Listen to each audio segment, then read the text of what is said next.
What up? It's your boy T-Bear here in Reaction. Today is Films Friday, part 2 of Films Friday, because I'm a little different dressing looking as well too, though. Anyway, now since this week is pretty much Halloween week as well too, pretty much. Well, let's say this is the last Friday of October, as Halloween is on Thursday. I had an idea of what could be next, because usually this will be my free week to do VHS, but I wanted to see if y'all want me to do this or do Halloween kill count for this. This is the Halloween weekend coming up instead. And surprisingly, at first I thought maybe that was the way to do the Halloween kills, but instead, let me show y'all. Y'all want me to still continue to do the VHS kill count. So, here it is. So there it is, though. No, but I might try to do a Halloween one in the way by Halloween time as well too. But other than that, though, we're going to continue the VHS series. So just to give you a heads up, this week, next week, and possibly next week, and maybe the week after that. Next week definitely, and the week possibly after that going to be 3 weeks though. The poll week won't return until probably a couple weeks after as well too, because I want to finish one. I want to try to finish the VHS series. And if a chance, I might do the last 2 Halloween newer movies. Reason why I didn't do kills, because for a while, because I was going to include part of the franchise week for Halloween, but we got to VHS, so I might still just do it just because I can at least get along with the direct sequels. But anyway, let's move on. We're going to get to VHS. We're now down to VHS 99, which is the second to the latest entry of the franchise as well too, as I think I did I could be wrong. I think I did the no, this is a third to last. Oh yeah, I forgot. I still got 84, 85 rather, and then the newest one that just came out recently, Beyond. But hold on a second. I think I did 99. I'm not sure. But anyway, this is the third to the latest one as well too. This is the one that, but it's still the one that saved the franchise, because for a while at the when VHS Viral was not a good, let's just say it was not a good idea. I'll put it at that though. I think I did 99. Let's see. Yeah, I did do 99. 99 is the last one I did via Count the Dead. So yeah. And then the only ones I did not do is the what's the new one? It's VHS 84, I think. 85. It's 85 and Beyond, because it came out after I started doing Count the Dead. But unfortunately, Count the Dead is dead. So yeah. But other than that, without further ado, we want to check out VHS 99, which came out in 2022. Let's get it. I said oops because I hit the wrong open. There we go. Let's get it.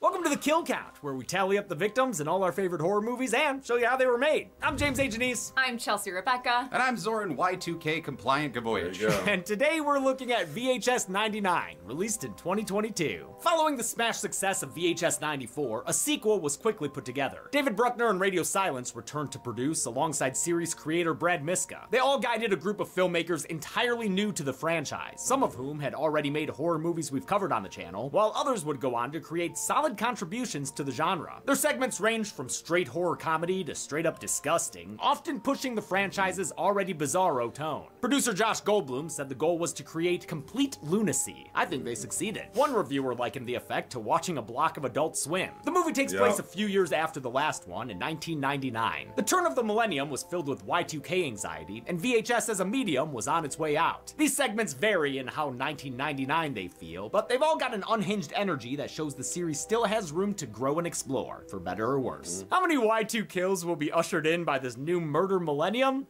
Let's find out and get to them. Straight to it. I love it.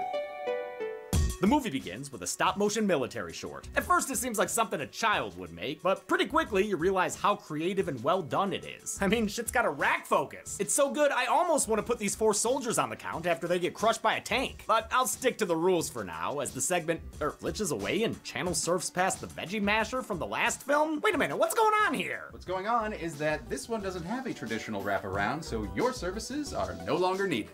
What do you mean? Uh-oh. I mean, I'm doing the first segment. Oh, okay. All right, let's do this. Nope, pants stay on. Boo! The first segment Zoran. focuses on Rack, but not the usual Racks this series loves to feature. Nope, as this MTV-esque intro reveals, Rack is a teen punk garage band. Its name an acronym of its 4 members: lead singer Rachel, drummer Ankur, and guitarist Chris and Caleb. The party of 5 minus 1 has a web show called Rack Box Shit Off! Aw, Part 8? That's the one on the cruise ship, isn't it? Most of their content involves destroying jean jacket alert systems, acting like my kid when I'm in the bathroom, and generally shit-talking each other. That's the closest you'll be to any pussy ever, dude. Shut the fuck up. I get pussy. Hell, certainly not getting it on camera like this Teenage Mutant Ninja Oro, get up in her half shell, cunnilingus. They plan to break into an abandoned music venue called the Colony Underground. 3 years ago, it was headlined by an all-female punk band called Bitch Cat. They workshopped other names like Female Dog Cat, The Uppity Kittens, and I'm a Bitch, I'm a Lover, I'm a Child and a Mother cats.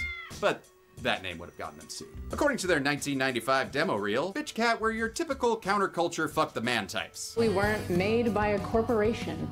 We grew our sound and our following grassroots. I don't know what grassroots sound is, but man, I like it. Reminds me of Letters to Cleo or Paramore. Plus, their lead singer is Tybee Diskin from Backyard Effects and Fallout Nuka Break. Okay. So I'm in. All the music in this segment was written by singer-songwriter Dressage, who wrote this film's score, as well as the banger Perfect Day from Better Call Saul. Josie and the Bitch Cat's rise to fame was cut short by a freak electrical fire that broke out during their performance. In the ensuing chaos, all 4 members of Bitch Cat were trampled to death by the fleeing crowd, giving new meaning to the group's catchphrase. Play or die! Play or die! I haven't heard that chant since Snake Plissken's basketball game.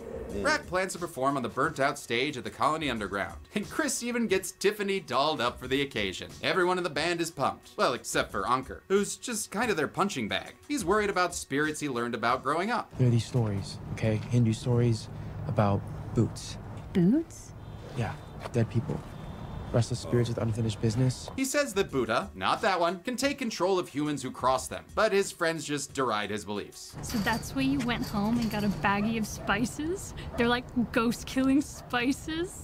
Yeah, salt. Haven't you seen Supernatural? They always keep that junk in baby's trunk. After descending into what's left of the music venue, though, Ankur's fears are validated. Is that a boot? Sort of anyway. Shredding was written and directed by Maggie Levin, who made the musician-based My Valentine for Hulu's Into the Dark series. She also did second unit directing on The Black Phone, directed by her now husband Scott Derrickson. Oh, and whose son Dashiell plays Rack member Chris. It's a family. Yeah, wow. It's first off family affair, and the guy that's the son looked familiar too. Like he's on was he on the Terrifier 2? No, he's like it. But you gotta always love these little love stories about, like, you know, folks that find love behind the scenes or working on a project together. I always love to hear stuff like that. Affair. Levin was influenced by stuff she watched on MTV and VH1 growing up. The dialogue from Bitch Cat's promo was directly inspired by similar videos from the Spice Girls and Annie DeFranco. Other inspirations included Hole, Bikini Kill, and L7, who we just saw in Serial Mom, spitting on a flaming man. The kids come across a memorial to Bitch Cat and immediately start fucking with it. Literally. Yo, okay, stop that. Then they find the stage and start the show. 1, 2, 3, 4, 5, 6, 7, 8, 9, 10, 11, 12, 13, 14, 15. I thought we normally did 4. Jesus. Everything seems to be going well until they suddenly become the possessed. No, not that one. Seems that R, C, and K have demons running all through them. Whoa, whoa! No. It's just a prank at Ankur's expense.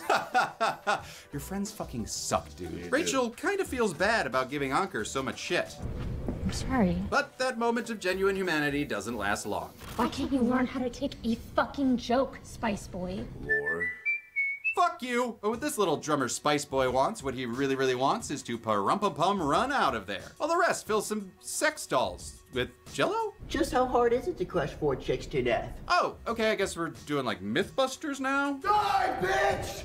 I don't know if I trust the science on this. The revival of Stomp is interrupted by a menacing mic check. Get off my fucking stage! Honestly, it's a badass re-entrance for Bitch Cat that ends with Caleb's K-limbs falling from the sky. Fairy-esque blood dump.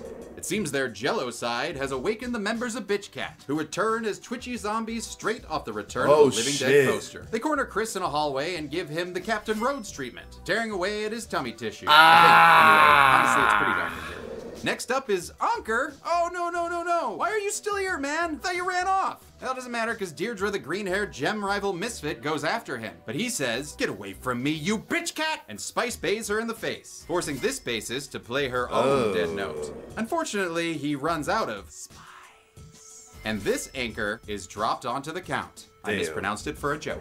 Deirdre was played by creature actor Verona Blue, who Levin had in mind when she wrote the script. Blue did her own makeup and provided era-authentic clothing from her own wardrobe. And her melting ghost head was achieved by outfitting a mask with tubes filled with baking soda and vinegar. Oh, wow. B+ science fair project, but an A+ kill. Rachel is left as the last one on the rack, so she runs around some annoyingly dark footage until she's finally torn apart off screen, with each piece just kinda, tossed at a wall. Yep, there's another, and there you go, you got it. Damn. And then all the king's bitches and all the king's cats tried to put this Humpty Punk teen back together again. The time jump takes us back to the stage, where the members of RAC have been Frankensteined back together. These rancid ragdolls were made using full-body casts of the actors. They were put together by Patrick McGee, who previously created Ratma and the Beast for VHS 94. The tape ends as our meaty marionettes FNAF their way through one final song. Wow. We then cut back to the Saving Plastic Ryan section. Ha! I knew there was a rap route. And check it out. Now we got motherfucking dinosaurs. Then we wait. Go to the next segment. Ha! Damn it. Told ya.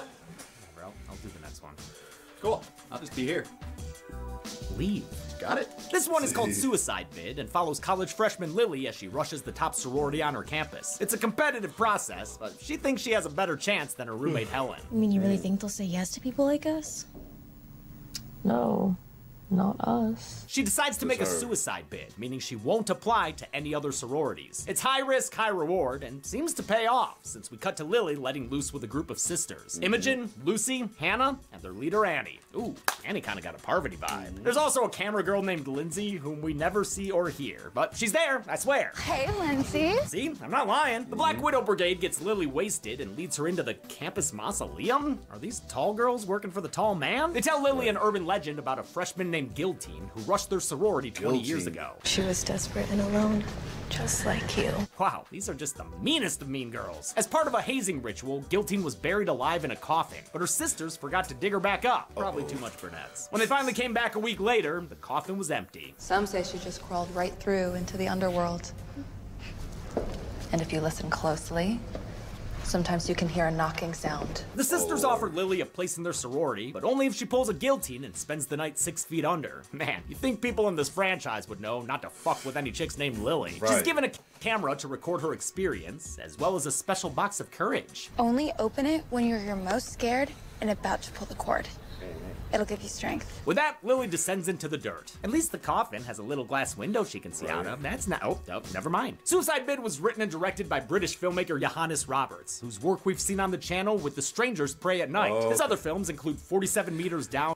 And when y'all requested me to do that, I will eventually add it to poll week soon as well too, so thanks for the idea of that. And its sequel, and the latest Resident Evil movie, Welcome to Raccoon City. Lily seems like she's doing okay at first, and pumps herself up by shit-talking her roommate. I'm not like you.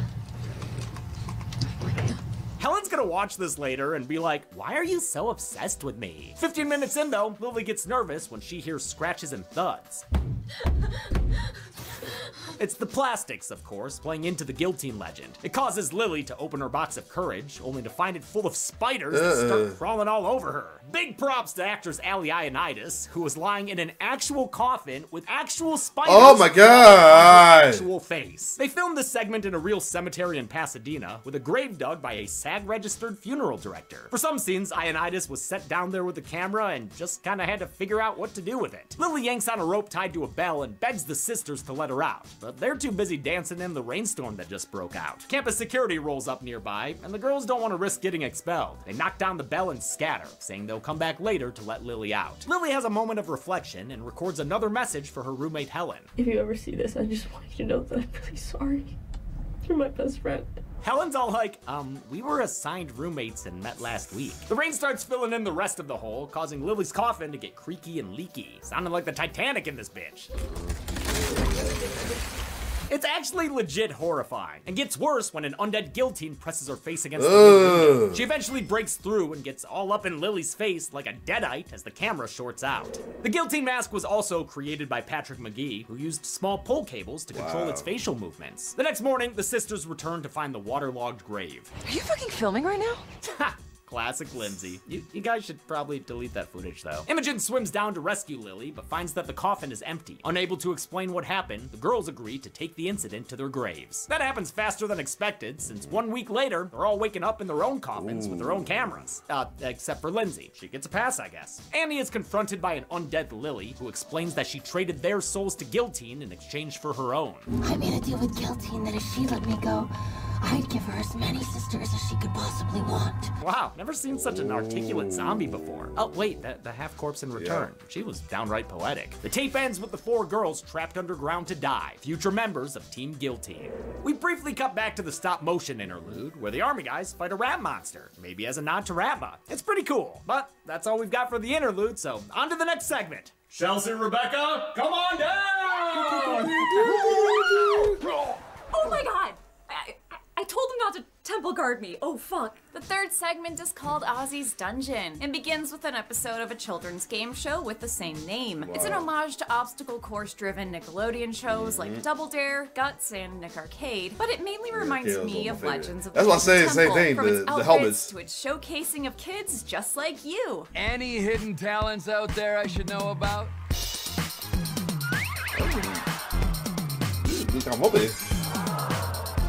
I personally always rooted for the Red Jaguars, by the way, and I still feel very strongly about this. In place of Kirk Fogg, we've got Stephen Ogg as the unnamed host, accompanied by some In Living Color style fly girls. Wow, Baby Billy took Bible bonkers in a new direction. Actually, he's giving me Willem Dafoe in Wild at Heart, but with his gums put back in the right place. The kid contestants have to compete in the Clash of Eggs and the face splat, all under the watchful eye of the host and his muscle mommy sidekick. If they win, they'll get to enter Ozzy's dungeon, where the unseen Ozzy will make their wildest dreams come true. The only catch is that— Hey, now. Hope I ain't killing no kids now. You know how I feel about that. If anybody go there, yes, I knew that's what it and what kind of Summer Freddy in his past did, but I'm okay with it.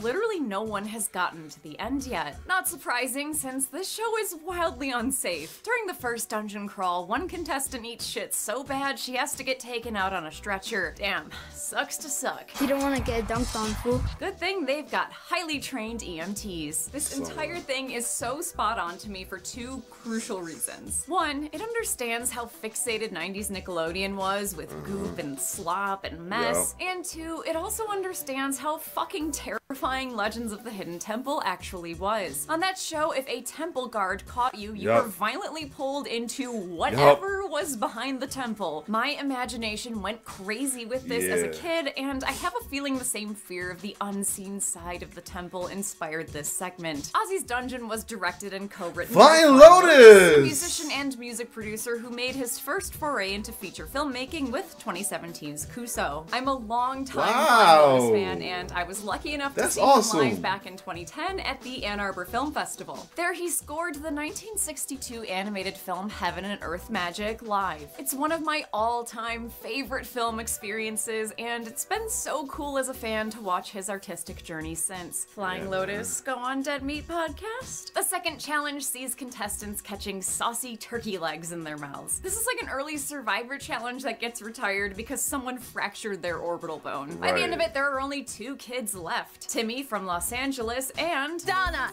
and I'm from Detroit, Michigan. I like to think Flying Lotus chose Detroit because he cited one of its greatest exports, Jay Dilla, as a massive inspiration for his music. Oh, and the host stiffs Donna for a high five. Damn, man, at least let her show you where she's from. Nope, I'm not gonna do it. I ain't the woke type, but there was some woke. Because it's bad enough to deal with it enough in so many Facebook groups, and especially that wrestling one. Anyway, the 2 of them are entering the final challenge, an obstacle course based on Ozzy's digestive system. We're gonna crawl on our hands and knees through the large large intestine, and then out through the poop chute escape route. Ugh, but he poops from there. Well, not right now he doesn't. Donna gets an early lead, which upsets the host so much he starts shit-talking this other kid. Timmy is not very good at all. One of these, there we go. Gotta dig deep, Timmy. Too bad an obstacle oopsie causes Donna's leg to, oh, holy shit, just fucking, oh god, crack right in half. Ah! Do it again. If you look closely, you... I'm not playing with y'all. I'll be killing those damn kids. I know it's probably teasing, but still. Actually pinpoint the exact moment her leg breaks in two. Turns out this is a tape being played in Donna's family's basement. They've kidnapped the host as revenge for Donna's debilitating injury. We signed a waiver. Oh shit, a waiver? Yeah, our bad, you can go. But really, you think that's gonna work on this snot-rocketing woman who's so mad her shirt's coming off? This is Donna's mom, Deborah, played by the late Sonia Eddy, who won a posthumous daytime Emmy for her work on General Hospital. All right. I remember her. Oh. Yeah, I remember her. Oh. We've seen her on the kill count in Leprechaun Back to the Hood. She also apparently played the witch in Into the Woods on Broadway at one point, which, if anyone has footage of this, I'll get you a Dreamcast. Didn't I tell you I'd get you a Dreamcast if you did what I told you to do? Deborah is pissed because she hoped the game show would be their family's ticket out of this dump. Last episode I said the Malicious Attic was the stankiest location in all of VHS, but this one has it beat. Like, I don't see any cats, but this is the kind of basement that has an overflowing litter box shoved under a Bowflex. But maybe that smell is just Donna's literal stanky leg, all gangrene from her injury. At least she's a goth queen. The family subjects the host to homebrewed Quick versions. question. I'm trying to figure out who that dude is that's playing on the host, because he looks mad familiar right now. I'm like, who she said the guy was again? Steven. Oh! He's from he's from Walking Dead. What's his name on Dog? Dwight? Not Dwight. What's his name on Walking Dead? And he's Trevor. And he's Trevor from Grand Theft Auto. Simon. Yeah, he's Simon. And he's Trevor. What? He's Trevor from Grand Theft Auto 5. Okay. Of his TV games. The I want to say, why you listening? Honestly, only slightly more dangerous than the original. Then instead of turkey legs, he's forced to catch raw chicken cutlets, likely dripping in wishbone. Just get it all up in this pie hole. I'm adding a... You know what? Let me see how this go, but I might be for this one. a trigger warning here specifically for John Taffer. How dare you pick up raw chicken? For the final challenge, they've recreated Ozzy's obstacle course. Only this one is a little more detailed. What's all it?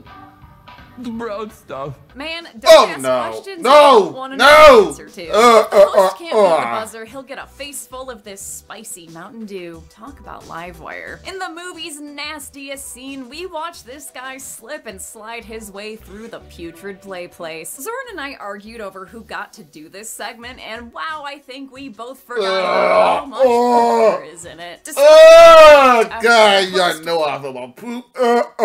Loses by a couple of... Yeah, because I lost a dumb kill count when I used to do trying to look away over it. That was the first day's killing.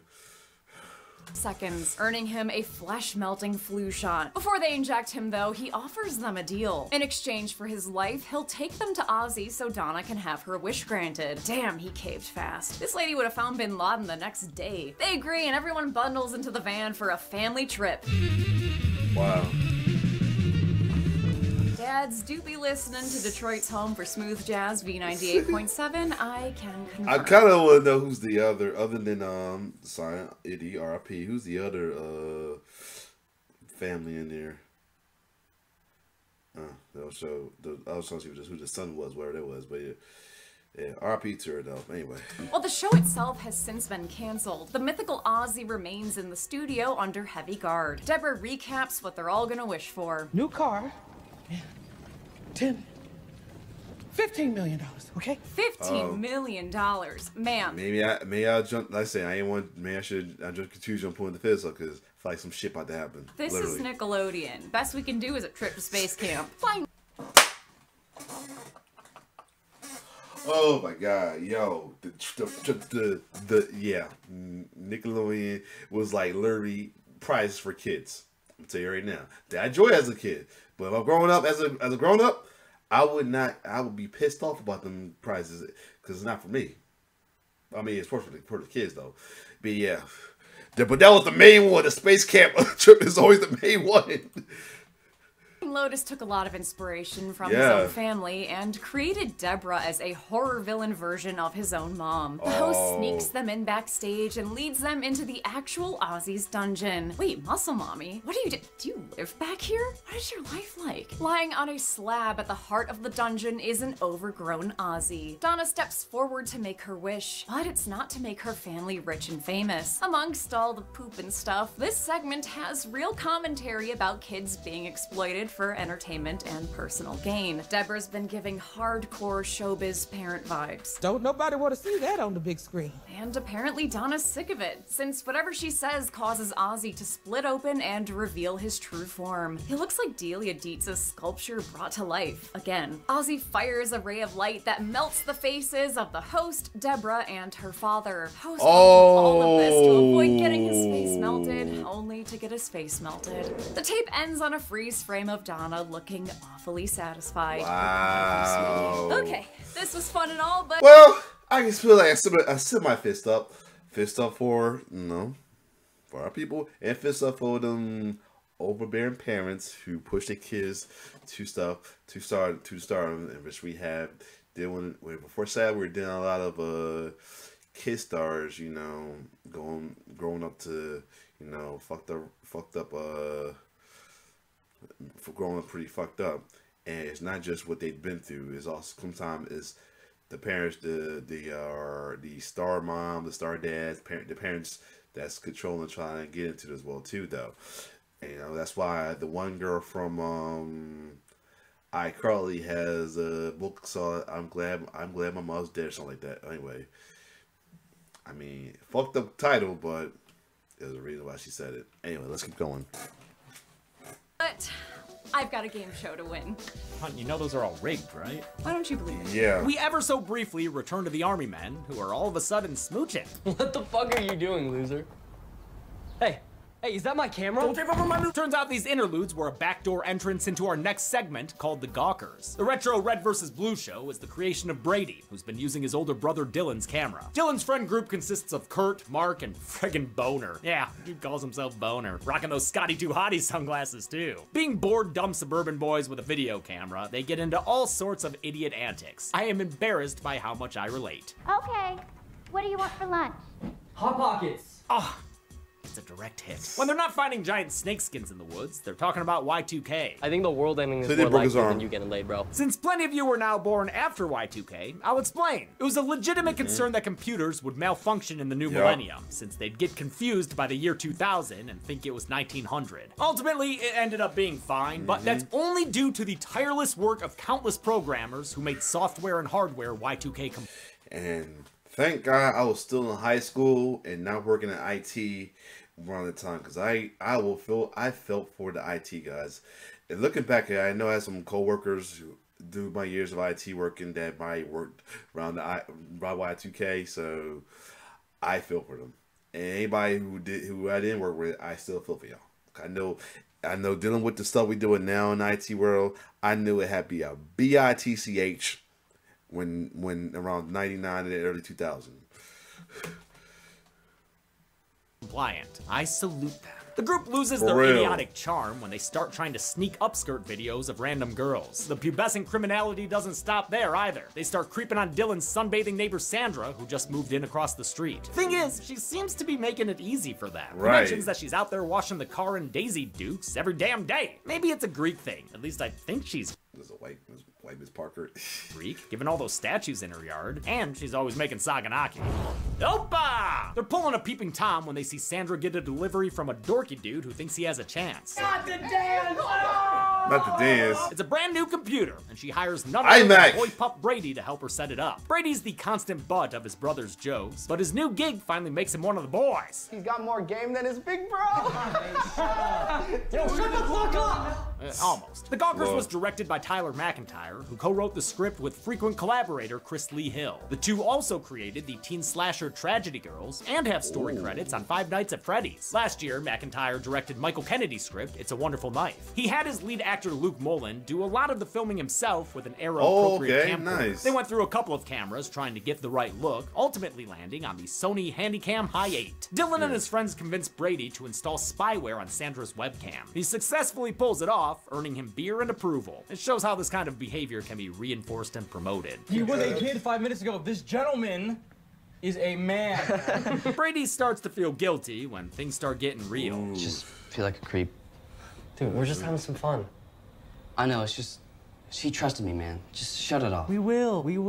They will not. This segment was inspired by the suburban people watching of American Beauty and sex comedies like American Pie, specifically the parts that haven't aged well, according to McIntyre and Hill. They wanted to explore the perils of unchecked, horny teen behavior and mentioned Woodstock 99. Despite the subject matter, they aimed for a less intense segment to be a palate cleanser in this otherwise grody film. The rest of the boys sit back and watch the show, but this peep show turns creep show when Sandra pulls off a wig and starts growing snakes out of her head. What the fuck? Turns out this girl's a full-on Gorgon, like Medusa. And that snakeskin they found earlier was shed by her. The Medusa makeup was another one done by Patrick McGee, who applied the snakeskin through giant prosade transfers. He admits the effect was probably too subtle for the VHS quality video. Looks like Sandra knows they're watching her, which is exactly what she's wanted this whole time. She leaps across the cul-de-sac and into Dylan's bedroom, where she promptly starts tearing Mark a new one. More than one. Kurt tries to intervene, but is knocked back by a backhand? She didn't get all of it. But we never see him again, so I guess I'll add him to the count. Damn, you know that's about to be on the next Botchamania. Dylan escapes and runs into Brady just as Boner is tackled. You gotta love James and his wrestling references. And killed as well. The brothers flee as Boner's decapitated headstone is thrown after them. Brady tries to apologize, but Sandra doesn't accept it and turns him into a statue. She then turns her stony gaze to Dylan, dooming him to spend the rest of his life as a tripod. I'm back and I want a new car! Whoa, really? Yeah! Oh, cool. We hardly ever leave the house, though. Do you want to test drive it or not? Yeah, I'll take it first now. The camera blue screens into the fifth and final segment, To Hell and Back. It begins on New Year's Eve, 1999. Videographers Nate and Troy have been hired for an unusual job. They're here to film a ritual being conducted by a coven of witches. These hex girls worship a demon named Ukuban and plan to give him a physical form inside this woman named Kirsten. I volunteered to be the vessel because I've always felt like I was destined for something bigger than me. The ceremony must be conducted near midnight, which just makes me think about time zones and how demons are seemingly affected by them. You can't explain that. Nate and Troy think this is all bullshit, but hey, job's a job. The summoning begins with your usual hand waving and chanting. Very good, very synchronized. Pretty soon, Troy gets jump scared by a figure behind the TV. The witches identify him as Furcus, a demon they just seem kind of annoyed by, like he's someone's weird kid who keeps getting out of bed and what the hell? Stairs. They work to banish him, but before he leaves, Furcus manages Come here! The two find themselves in a red-tinted I haven't done it all day. Oh, great, Troy. We're on the plateau of Gorgoroth. Between a prop comedy-sized bear trap and a bare-butted demon boy, they start to figure they're not in Kansas anymore. They're in hell. Troy panics and tries to shut off his camera light like he turned it on at a movie theater, and when it comes back on, it reveals 3 bloody bodies. They're impaled on what I assume is this guy's toothpick.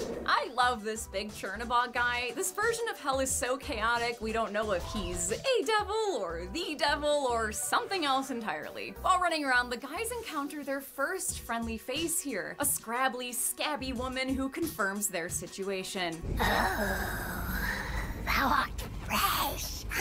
What great sin dost thou commit? Oh no, it's like when you make eye contact with a Renaissance fair worker who's a little too into it. This Gollum-sounding beauty is Mabel, and in this house, we are big fans of Mabel. Fresh souls taste best. Actress Melanie Stone really goes for it here. Mabel was very much that, where I was like, oh, I'm getting permission to be like a total freak right now. Mabel's familiar with Ukuban, who she says lives nearby. That's all about good acting, though. You get be something you always want to be. You know what I mean? That you're too embarrassed to be. You know, because you feel people would think you were, but you get paid to do it. So hey. I stupid fat Nate reasons that since they rode a demon into hell, which is fucking awesome, they can just ride Ukuban back out when the witches summon him. Mabel agrees to lead them to him under one condition. If I return thee to Earth, wilt thou write my name in the great book of the witches? Yeah, sure. My name is Mabel, the Skull Biter. Homer Simpson, smiling politely. They only have 8 minutes before midnight, though, and I don't think Hell has TSA pre-check, so they'd better get a move on. To Hell and Back was directed by Vanessa Winter, who co-wrote and co-produced it with her husband, Joseph Winter. We love a husband and wife horror team, folks. Joseph stars as Troy and brings a lot of levity to the role. Hey, Mabel. Can you go to hell for an isolated shoplifting incident? He also brings a lot of screaming. That's a sound you'll be very familiar with if you've seen Deadstream, which came out the same year as VHS 99. The duo created that Prime Rib nominated film using a lot of the same cast and crew as the segment. Melanie Stone appeared in it as Chrissy, while Nate's actor Archelaus Crisanto was its first AD. They filmed most of this hellscape in Fantasy Canyon, Utah. I love how different it feels from the other segments, thanks to them leaning into the rocky landscape. The location itself is pretty small, with only a few side valleys, so they relied on framing and blocking to make it seem vast and endless. The journey to Ukuban is fraught with dangers big and small, like this bloomin' onion of a bear trap. I almost stepped right into that huge trap. By the time Nate and Troy catch up to Mabel, she's pulling a quick snack off this spit-roasted campfire corpse. They run into more hellspawn, like this faceless Latin chanter and a half-woman, half-maggot voiced by Vanessa Winter. This creature, referred to as the Wormaid, was designed by Troy Larson, inspired by the half-animal, half-people demons in Hieronymus Bosch paintings. She was physically portrayed by stunt performer Ariel Winter. In order to portray the Wormaid, Winter had to have her arms uncomfortably taped to her sides. Check it out. Reverse worm.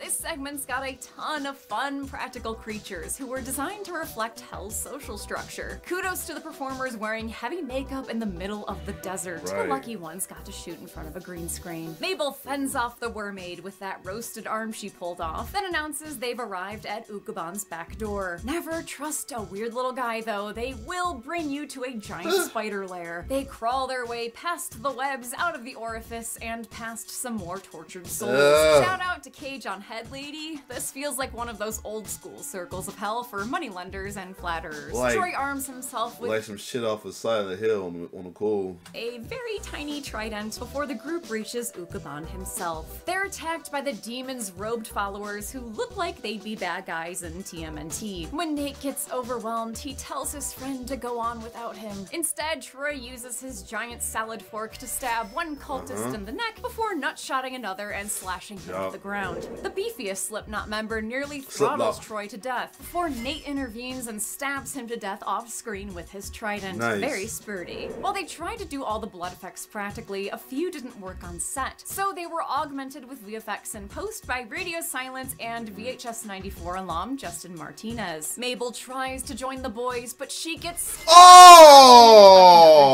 with her dying breath, she reminds them to write her name in the witch's book. With the new year upon them, Troy and Nate take a running leap and get into Ukuban's belly. Troy makes it back in one piece, but Nate's been reborn in a different way. We made it! Wait, my Tana! Enraged that their ritual's gone awry, the witches stab Nate to death while he's stuck in Kirsten's body. I think that this is technically 2 kills. Troy tries to crawl away, but he's sliced up by a scythe. As the coven argues with each other, the dying Troy uses his blood to write Mabel's name in their book of power. Imagine escaping from literal hell just to get murdered in a Girl Scout leader's basement. Could not be me. The feed briefly flashes back to a petrified Dylan and Brady. The movie ends as Dylan's camera battery dies. Over the end credits, the cultists can be heard chanting a new name. Mabel. Mabel. Mabel. Mabel. Mabel. Mabel. Implying our favorite character might be reborn. How many people were Y2 not okay after our latest visceral VHS viewing? Let's find out and get to the numbers. I found it on the murder team. No, all right? Ever since I became a parent, I don't want to watch my loved ones get killed on tapes anymore. I must be weird or something. This is sick, sick, sick, sick, sick, sick, sick, And we're done. Okay, well, that's probably for the best, because this one has your name on it. So. Okay, well, fuck what I said. We are definitely watching this. Oh boy. Now, what's my move? Hey, I got my old camcorder to work. How are my boys doing today? Oh, I mean, I'm fine, but I'm pretty sure our baby's drunk. So we're in our baby's Oh. Well, if you're not drunk now, you better be soon, because the Wonka kill count's gonna bring down the whole channel, and I'm gonna need a new job. That bad? Oh yeah, it's worse than Critters 4. I didn't think views could go lower than that. Thanks for that, honey. Alright, what do we got? Have you seen these labels that they put on things now? Which ones? The one that shows a little silhouette of a baby here getting a suffocation risk. I mean, come on, seriously. No, you better not. It's pretty dumb to file your baby in a Tupperware container. Right, Phoenix? Uh-oh. No! Baby's in the bed! Baby's in the bed! Get him out of here! Get him out of there! Okay. Oh, hell Is no. he possessed? Yes? What do you mean, yes? I bought it open box and the condition said good. You know how I feel about this. Why I gotta mess with babies, yo? I'm worried even before I have my own son, I'm a baby lover. No, man. You saw how I felt about it when that one dude rolled over his own baby. Or no, when they rolled over the baby on that Jigsaw movie. Good, fair, or possessed. Well, why did you pick possessed? It saved us 42 cents. Okay, we don't need to Save our baby! Oh, right, okay. Oh. James A. needs to hold apology conference following Wonka kill count controversy. Zoran, did you see this? No, I didn't see this. I don't care what's happening with James. Take our baby. Oh no. What? The dino's still inside. I am not going back into that thing for a This dino. baby will not sleep again. God, you're right. Here we go. What's about to happen to Zoran? Stay back. It's okay. It's okay. Daddy's got this. Oh. What's about to happen to Zoran? Jesus. I got this. His hand about to get caught. Got it. Ah! I knew it. Damn it! We got you. No, stop. Stop. Get him out of here, okay? Oh God, you're right. I got this. Okay, here we go. It's okay. Daddy's gonna be fine. He doesn't need an arm for that stupid box. God, what is happening? Zoran? Zoran? Honey? Oh no. Damn. Well, Phoenix, looks like neither of us are gonna be sleeping tonight. Yeah, you're right. I shouldn't be so cavalier about your dad dying. I wonder if I can salvage the flannel. Oh, well, that was fun. Want to get to the numbers? I'm sorry, are we not going to acknowledge that we just watched me die? Guys, how am I still alive? How am I still alive? Oh man, so I'm We wondering what the counted hell. 33 kills in shit. So I'm wondering if James and Chelsea gonna be in the last videos for 85 and beyond. VHS 99 with 18 Probably. male victims, 14 female victims, and that one campfire corpse cooked beyond recognition. That gives us this nearly even Y2 pie chart. Sorry if you'd prefer a Y2 cake. VHS 99 is towards the bottom of the franchise in terms of quantity of kills, but it makes up for it in quality. Here's how the kills broke down per segment. Much more even distribution this time around. With a runtime of 109 minutes, VHS 99 had a kill on average every 3.3 minutes. And with 5 segments, the movie had an average of 6.6 kills per segment. We'll give the Golden Chainsaw for coolest kill to the host Face of Death melts, I knew it. This whole segment I knew was it. a wild ride, and Ozzy's weird fucking laser face was an extra ounce of what the fuckery. Plus, y'all know we love to see face melts in a VHS movie. Dome Machete for lamest kill will go to Kurt, since he just kinda disappeared. Maybe he snuck away to play Tomb Raider. And that's it. VHS 99 was released in 2022 and broke Shudder's viewership record previously set by 94. They quickly cranked out another sequel, VHS 85, as a bookend to this mini trilogy. We'll look at that next week after another Sunday refresher. But until then, I'm James A. Janice. I'm Chelsea Rebecca. And I'm a man who was punched in the nuts for turning the power off at his friend's Y2K party. And this has been the Kill Count. On the next Kill Count. Mousetrap. Time for another kill count. Nice. And this one's a doozy. Steamboat Willie entered the public domain this year, which means cash grabs are coming to ruin your childhood. Hey, It's not a bad tactic. But this ain't the modern Mickey Mouse. This fucking guy. It's 1920s Mickey, which means they can't have Pluto, a colorful outfit, or his trademark voice and giggle. Wait, no, hold on! The Mousetrap follows in the footsteps of Winnie the Pooh, Blood and Honey, and the Mean One, except it's a lot worse. Did you see him? No, and we don't want. Then I must say, thank God, I got film. Thank God it's definitely getting held back though as well too. And same with the Mean One, but not too long ago. Too. Watch a guy dressed like Mickey Mouse for some reason kill some people in an arcade for some reason. I'm way too high for this. I'm way too high for this. Yeah? Well, I'm not high enough to enjoy this thing. It's got bad kills, bad acting, and a batshit amount of padding. Yeah, we know what that is. Oh, thank God. It's just pretty gosh darn bad. Oh, you bet your fucking ass it is, dude. So I guess watch it. Or don't. I don't really care. Some friend you are. But make sure you do watch the kill count this Sunday, only on Dead Meat. He better be worth it. He totally won't be.